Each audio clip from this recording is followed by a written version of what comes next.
Amém. Glória a Deus. Dê uma salva de palmas para a nossa pastora aqui, em nome de Jesus. Louvado seja o nome do Senhor. Quero saudar a igreja com a paz do Senhor Jesus, com uma boa noite. Primeiramente, quero estar agradecendo mais uma vez por estar nessa casa, a qual aprendemos a amar esse povo. E, para quem não me conhece, sou a pastora Valéria, pertenço ao Ministério Getsemane. Meu pastor presidente, pastor Marcos. Somos responsáveis também por uma congregação na Cachoeira Grande, pela misericórdia do Senhor, estamos ali para fazer a obra do Senhor. Quem trouxe aí a sua Bíblia, abra sua Bíblia comigo no livro de Lucas, uma palavra bem conhecida para a nossa meditação nessa noite. O Senhor colocou o meu coração. Hoje é noite da providência do Senhor, e eu creio que tem providência de Deus na casa. Eu creio que o nosso Senhor, Ele já se faz presente neste lugar, porque somos bem-aventurados por estar na casa de Deus. Abra sua Bíblia comigo no livro de Lucas, capítulo 8, apenas o versículo 40, 41 e o 42, em nome de Jesus. Livro de Lucas. Quem achou pode dar um glória a Deus? Aleluia. Vamos ler em nome do Senhor. A palavra do Senhor nessa noite nos diz assim: ao regressar Jesus, a multidão o recebeu com alegria, porque todos estavam esperando. Eis que veio um homem chamado Jairo, que era chefe da sinagoga. Prostrando-se aos pés de Jesus, lhe suplicou que chegasse até a sua casa, pois tinha uma filha única, de uns 12 anos, que estava à morte. Só até aqui, em nome de Jesus. Irmãos, esse texto é muito conhecido, mas o que me chama a atenção no livro de Lucas, para quem sabe, Lucas não foi discípulo de Jesus. Lucas era médico. Lucas andou com o apóstolo Paulo em sua viagem missionária. Lucas presenciou o naufrágio. Lucas presenciou muita coisa com o apóstolo Paulo. E creio eu que para estar escrevendo o livro de Lucas, com certeza, ele tem muita afirmação sobre o que escreve. E Lucas não só escreve o livro de Lucas, mas também escreve o livro de Atos dos Apóstolos. E interessante que esse homem chamado Lucas, doutor Lucas, ele começa o capítulo 1 narrando uma história muito linda, que vai falar a respeito do nascimento de um homem chamado João Batista. E eu acho interessante da história, que todos conhecem, Isabel era avançada de idade, não podia ter filho, seu esposo Zacarias também era avançado de idade. Mas o que vai me chamar a atenção, que um certo dia, Zacarias estava no templo, e aparece Gabriel, e lhe faz uma promessa, de que sua esposa geraria um filho. E o interessante é que o filho dessa mulher é exatamente João Batista. E o texto vem nos ensinando uma história linda na vida desse homem, porque João Batista, ele vem preparando o caminho do Senhor Jesus. E o que eu acho lindo nessa história, que João Batista, ele vem pregando diferente. João Batista, ele vem pregando com autoridade, porque nós vamos ver lá no deserto, ele pregando para um povo se arrepender. Ele vem pregando para um povo de coração duro. E o interessante é que ele chega a chamar o povo de raça de víboras. Então eu começo a entender que João Batista não está pregando para qualquer pessoa, mas João Batista está pregando para um povo de coração endurecido, tentando fazer com que eles viessem se arrepender. E nós vamos ver que quando agora João Batista, ele vai falar: eu batizo com água, mas está vindo um mais poderoso do que eu, que esse batiza com fogo e batiza com o Espírito Santo. Ele já estava falando do Senhor Jesus. E agora nasce também Jesus. E o que eu acho interessante, querido, que Jesus também, ele passa pelo batismo, ele é batizado no Rio Jordão. E agora o Senhor Jesus, ele começa iniciando seu ministério. E Lucas, ele nos dá referência exata, que quando o Senhor Jesus, ele passa pelo batismo, automaticamente, o Senhor Jesus, ele é conduzido ao deserto. Eu já começo aprendendo uma coisa linda nesse texto, que muitas das vezes o Senhor, ele até nos leva no deserto, mas antes de me levar para o deserto, ele vai me preparar primeiro, para depois eu ir ao deserto. Ele não vai levar nem eu e nem você de qualquer maneira para o deserto. O Senhor Jesus passou pelas águas, aí ele foi conduzido ao deserto. E nós vamos ver que lá no deserto, o Senhor Jesus, ele foi tentado de diversas formas. Eu já começo aprendendo algo aqui, tiro para a minha vida, que muitas das vezes o inimigo, ele pode até tentar contra a minha vida, contra a tua vida, mas ele não vai conseguir nos tocar, porque somos prioridade exclusiva dele. O inimigo, ele chega, tenta, e o Senhor Jesus, ele vence no deserto. Eu já quero liberar uma palavra para você. Você que está passando no deserto, pode ter certeza que você vai passar nesse deserto e vai ter culto de ação de graça. Eu acho interessante, eu acho lindo. O Senhor Jesus, iniciando o seu ministério, e Lucas escrevendo sobre Jesus. E quando nós vamos chegar um pouco mais na frente, nós vamos ver diversos milagres realizados pelo Senhor Jesus. E tem alguns milagres que vai nos chamar a atenção, que me chama muito a minha atenção. É no livro de Lucas, no capítulo 5, a qual ele vai relatar um milagre grandioso sobre a pesca. E eu acho interessante, querido, porque o meu Jesus estava ensinando uma grande multidão.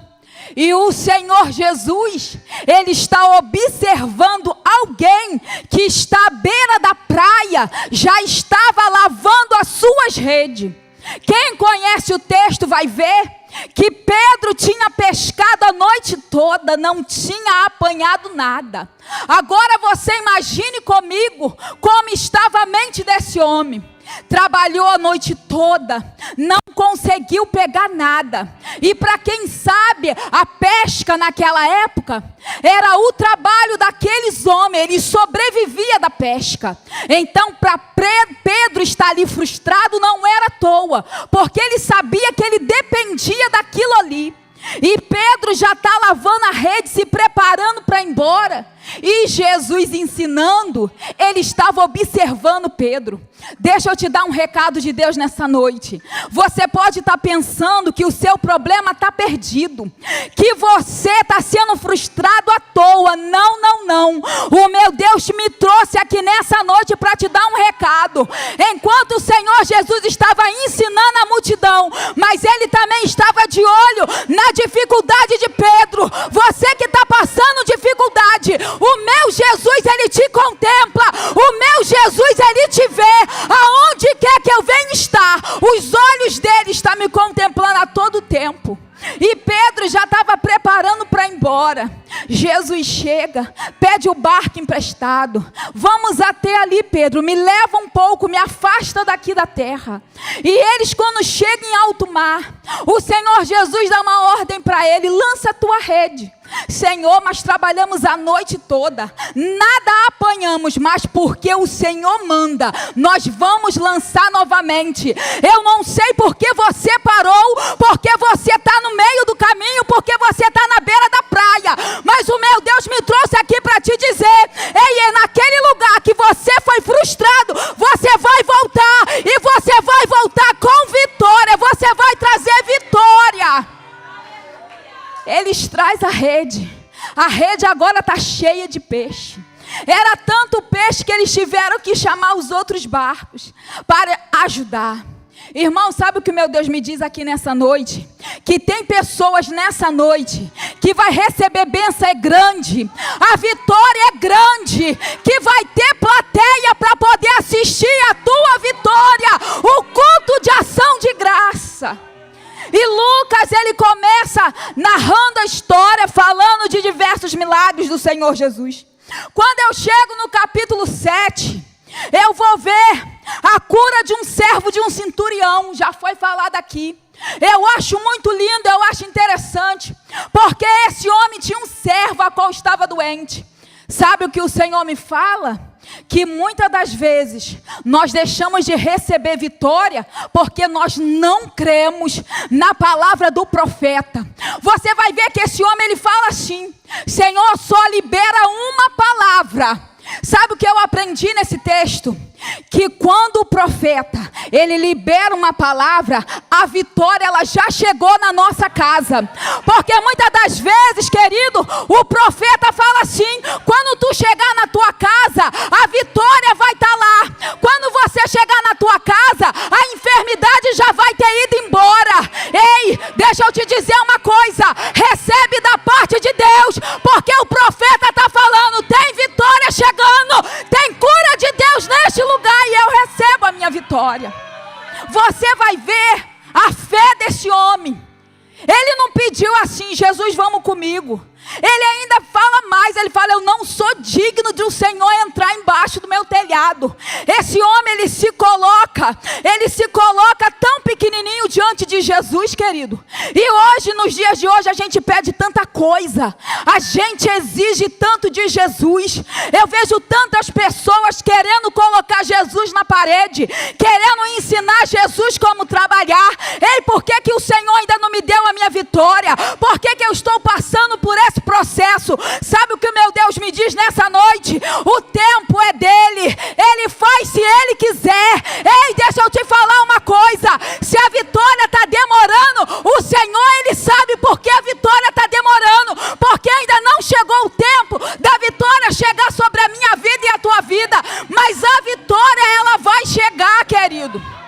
Eu aprendo porque o livro de Eclesiastes 3, ele vai me dizer que tudo tem um tempo determinado embaixo do céu. Mas hoje é muito eu quero, é muito eu vou chegar na igreja, eu vou fazer campanha, eu vou pedir. E muitas das vezes, quando não recebemos, ainda saímos questionando, ainda saímos reclamando. Mas o meu Senhor, ele é lindo, ele é maravilhoso. Querido, quando nós vamos ler o texto que nós acabamos de fazer menção, nós vamos ver o Senhor Jesus. Ele vai dar uma ordem aos seus discípulos e ele vai falar assim: passemos para o outro lado ou para a outra margem. O Senhor Jesus, ele está com os seus discípulos. E nós vamos ver o texto que quando ele chega, mais ou menos no meio, se levanta uma grande tempestade. E o texto nos afirma que a tempestade era tão grande, que era coberto pelas ondas. Mas o que eu acho lindo e o que eu acho interessante no texto, que quando Jesus falou para eles que atravessemos, o Senhor Jesus já estava afirmando que eles atravessariam para outro lado. Sabe o que o Senhor falou comigo? Que muitas das vezes na nossa caminhada é assim. Muitas das vezes nós começamos a caminhar na presença do Senhor, e quando nós chegamos no meio, a tempestade se levanta contra nossas vidas, que muitas das vezes, Valdirene, a gente pensa em desistir. Quando chega mais ou menos no meio, o vento, ele sopra tão grande contra a nossa vida, que a gente pensa em voltar para trás.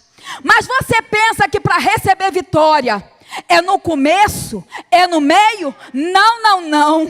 Para receber vitória, você tem que atravessar para o outro lado.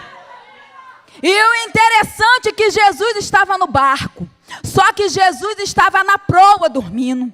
Os discípulos temeram, tiveram medos. Quem é que não tem medo de uma tempestade?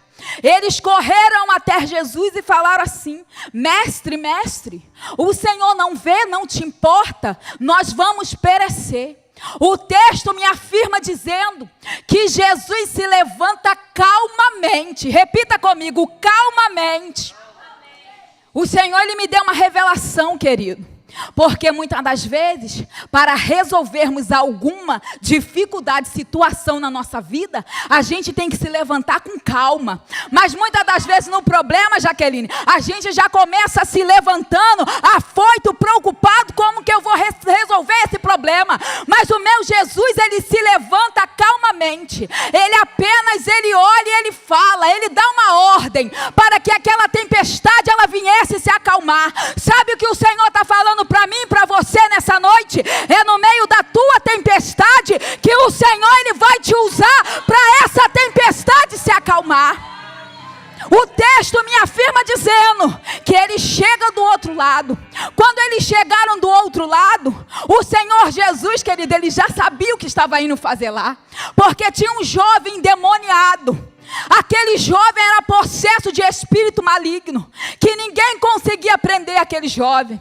E tanto você vai ver que quando ele chegou lá, o Jesus chegou lá, esse demônio ele já sabia que Jesus estava chegando. Sabe o que o Senhor está me falando aqui agora? Que o meu Senhor está indo em direção à tua casa, e Ele está dando ordens para aquele demônio que está dentro da tua casa. Ele vai bater em retirada, porque quem está chegando lá é o Nazareno, e quando ele chega tem libertação. O jovem é liberto, e o Senhor Jesus fala: pode voltar para sua casa. Só que quando Jesus agora, ele retorna novamente, ele chega agora em Cafarnaum, e tem uma grande multidão de pessoas esperando Jesus chegar. Porque creio eu que todo mundo queria estar perto de Jesus. É uma coisa linda. Creio eu que aquele povo queria estar perto, porque sabia que Jesus fazia milagres, que Jesus, ele fazia o impossível acontecer. Então a multidão está esperando. E quando o Senhor Jesus agora ele chega, tem uma multidão apertando ele. Só que nós vamos ver que o principal da sinagoga, esse homem chamado Jairo, Jairo era fariseu, Jairo era um homem respeitado, era um homem de nome, era um homem importante naquela localidade, porque nós vamos ver que ser chefe de uma sinagoga era uma responsabilidade muito grande. Era como se fosse um templo. E esse homem, ele tinha que preparar o culto. Ele tinha que estar ali supervisionando tudo que aconteceria naquele local. Então ele tinha uma responsabilidade muito grande sobre os seus ombros. Mas essa responsabilidade, esse homem de nome, esse homem importante, não deixou que a enfermidade chegasse dentro da sua casa. Esse homem de nome, esse homem conceituado, ei querido, a doença ela não escolhe. A doença quando chega, meu irmão, se Jesus não estiver na casa, pode ter certeza que a enfermidade vai chegar, independente da minha posição social, independente se eu tenho condição financeira. E a enfermidade chegou. O texto nos diz que ele tinha uma filha de aproximadamente 12 anos. A menina estava gravemente enferma. E creio eu que ele, como pai, ele tentou fazer de tudo para poder salvar a vida da sua filha. Só que o texto vai nos dizer que essa enfermidade, ela veio cada vez mais se agravando. Creio eu que Jairo já ouvia falar de Jesus. Jairo provavelmente já conhecia. E Jairo agora ele tem que tomar uma atitude. atitude, porque na posição dele, ter que ir até Jesus, ele teria que passar por cima de alguns princípios. Porque você imagina, os fariseus escolhiam uma pessoa para ser chefe de uma sinagoga, e agora esse mesmo homem, ele tem que sair da sua casa e ir até o mestre, ir até Jesus e implorar que Jesus fosse até a sua casa. Sabe o que isso é? É ter que se humilhar diante de Jesus para poder pedir um milagre para sua filha. Mas esse homem, com toda a sua dificuldade, querido, ele teve que se humilhar. Ele falou assim: eu vou até Jesus. Quando ele chega até o mestre, ele vai se prostrar e vai pedir que Jesus vai até a sua casa, porque a sua filha está enferma. Mas sabe o que eu acho interessante do texto? Que quando Jairo faz o pedido, o Senhor Jesus, ele já está indo até a casa de Jairo. Mas o Senhor Jesus agora, ele é surpreendido por um fato, que creio eu que Jairo não esperava. Porque você bem sabe que no meio desse milagre, existia uma pessoa também que precisava de um outro milagre. Era uma mulher que sofria 12 anos com fluxo de sangue. Essa mulher, querido, era excluída da sociedade. Essa mulher, ela vivia em um arraial. Essa mulher, mesmo sabendo que podia até morrer, mesmo sabendo que podia ser apedrejada, essa mulher, ela colocou no seu coração que se ela tão somente tocasse na orla de Jesus, que ela ficaria curada. E é nessa trajetória de Jesus indo com Jairo que o milagre dessa mulher vai acontecer. Essa mulher, ela chega por baixo, ela toca nas vestes do Senhor Jesus. O meu Jesus, ele para. Eu acho isso lindo, sabe por quê? Porque pensa bem, quem fez o pedido primeiro foi Jairo, mas agora Jesus parou a mente desse homem. Mas era para ele estar indo comigo, mas ele não abriu a boca. Sabe o que o meu Senhor falou? Que muitas das vezes na nossa vida é assim. O milagre está pertinho de acontecer, mas aí eu reclamo, aí eu começo a questionar, aí eu vou começar a murmurar. Mas Jairo, ele permaneceu firme, ele não falou nada. O meu Jesus, que tudo conhece, ele é lindo. O texto vai me dizer que chegou alguém da casa de Jairo. Chegou alguém da casa de Jairo. Aí chegou alguém com uma notícia tão ruim para Jairo. Jairo já estava triste porque a sua filha estava doente. Agora vem alguém da casa dele falar assim: ei, não precisa você incomodar o mestre mais não. A tua filha, ela já morreu. Sabe o que ele está dizendo? Já terminou, já acabou, não tem mais jeito, já morreu. Por que tu está incomodando o mestre? Mas o meu Jesus, que é lindo, ele vai falar assim: não temas, crê somente.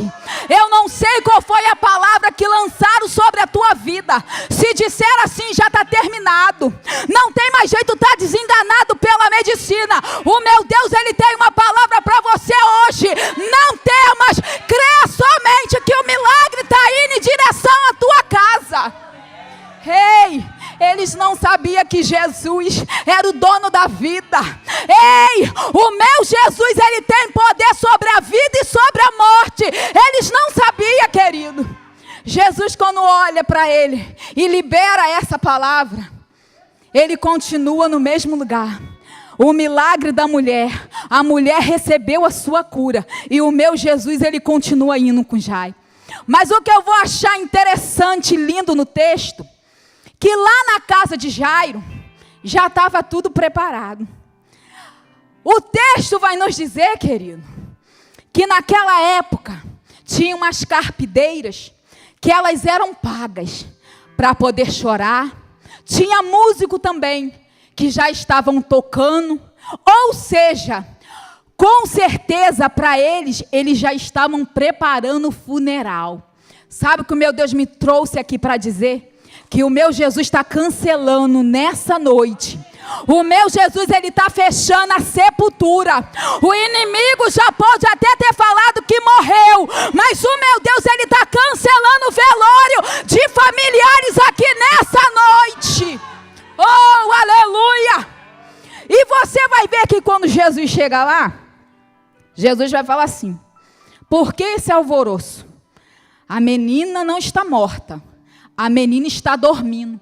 E o texto nos diz que começaram a rir de Jesus. Porque eles estavam ali, ele estava vendo, realmente a menina estava morta. Mas Jesus chega dizendo que a menina está dormindo. Aí o meu Jesus fala assim: retirai-vos todos. Sabe o que o Senhor está falando para mim aqui nessa noite? Que muitas das vezes, para o milagre acontecer na nossa casa, não se preocupa não, até mesmo na nossa vida, é necessário algumas pessoas ser retiradas para o milagre chegar. Se afastarem de você, não se preocupa não, porque muitas das vezes é assim que o Senhor faz. Porque se tem uma má companhia, pode ter certeza, o Senhor ele vai tirar, Simone. O Senhor não vai deixar. Por quê? Porque quem estava ali já estava dizendo que estava acabado. Para eles não tinha solução, já morreu. Mas o meu Jesus chegou para trazer vida. O meu Jesus chegou na tua vida, querido, é para trazer esperança, é para trazer alegria. Não é choro, não é dor. A menina não está morta, a menina apenas dorme. Retirai-vos todos. E o texto nos diz, querido, que Pedro, Tiago e João, o pai e a mãe da menina, entraram com Jesus. E o Senhor Jesus pegou a menina pela mão e disse: levanta-te. O nome da menina é Talita Cumi. O significado, levanta-te. Sabe o que o meu Deus está dizendo nessa noite? Está prostrado, a palavra é levanta. Mas me fazeram chorar, me pisaram, me massacraram, não importa, levanta, porque eu estou te dando autoridade. Não é para você ficar prostrado não, levanta daí. Porque muitas das vezes na nossa vida é assim. O irmão vem, ele te magoa, um irmão vem, ele te dá uma alfinetada, e muitas das vezes a gente quer ficar prostrado, não vou mais para a igreja, porque a irmã olhou de cara feia para mim. Eu não vou para o culto não, porque aquele irmão ele está falando mal de mim. E o meu Deus está dizendo: não se preocupa, levanta daí, porque quando você levanta eu te dou autoridade. E quando eu te dou autoridade é o meu Espírito Santo que está sobre a tua vida. Levanta que tem vitória. E quando a menina levanta, o Senhor Jesus manda que dessem de comer a menina. Agora eu quero trazer para o lado espiritual. A revelação que o Senhor me deu é que Deus falou ao meu coração, querido. A menina levantou, eu me levantei. Mas como que eu vou permanecer de pé? Sabe qual é o segredo? É a palavra de Deus. Para o servo do Senhor, para o cristão, para permanecer de pé, é a palavra do Senhor. A menina precisou se alimentar. O servo de Deus se alimenta da palavra. Porque quando eu me alimento da palavra, as pedradas podem até vir, mas eu vou permanecer de pé. O julgamento pode até vir, mas eu vou permanecer de pé, porque eu estou na palavra. A palavra de Deus ela cura, a palavra de Deus ela salva, e a palavra de Deus ela liberta. Agora você imagina a alegria daquela família. Para o pai que achou que já tinha perdido a menina, a vitória chegou. O milagre chegou. Sabe o que o meu Deus me diz nessa noite? Valdirene, Simone, Jaqueline, irmã Cátia, irmã Sara, irmão Jorginho. A vitória chegou. Para você que está aí atrás, a vitória, ela chegou. Sabe o que o meu Deus está dizendo? Eu não perdi o teu endereço. Eu conheço a tua casa. Eu sei aonde você mora. E o teu nome está aqui, ó. O teu nome está escrito na palma da mão dele. Não se preocupa não, porque a vitória de Deus, ela chegou sobre a minha vida e sobre a tua vida hoje. Se você toma posse dessa palavra, aplauda o nome dele e glorifica ele, porque ele está na casa. Assim eu agradeço a minha oportunidade, em nome de Jesus. Glória a Deus. Eu tomo posse dessa palavra, amém? Glória a Deus. Graças a Deus. Amém? Quero agradecer aqui a presença dos meus irmãos aqui, da nossa pastora. Tá? Agradecer a nossa irmã Levita e também os membros aqui da igreja, da nossa pastora aqui. Obrigado aí, que Deus abençoe vocês grandiosamente, amém? No nome de Jesus, nós vamos encerrar o nosso culto, a nossa pastora vai dar a bênção final aqui, em nome de Jesus. Amém, Jesus. Vamos fazer uma oração para estar terminando. Soberano Deus, eterno, glorioso Pai, Senhor, na noite deste dia eu quero te agradecer, Senhor, por o privilégio de estar mais uma vez na tua casa. Pai querido, eu quero te entregar a cada um dos meus irmãos, Pai. Senhor, que o Senhor conhece, o Senhor sabe o que eles veio buscar nessa noite. E eu tenho certeza, Senhor, que já recebemos a vitória. Senhor, agora eu quero te pedir que o Senhor leve em segurança, que o Senhor possa estar guardando, dando livramento a cada um dos teus filhos, Pai. Estenda suas mãos em forma de receber. Que a graça do nosso Senhor Jesus Cristo, que o amor de Deus, a consolação e a doce comunhão do Espírito Santo seja com todo aquele que aguarda a vinda do Senhor. E toda a igreja presente diz: amém. Amém, Jesus.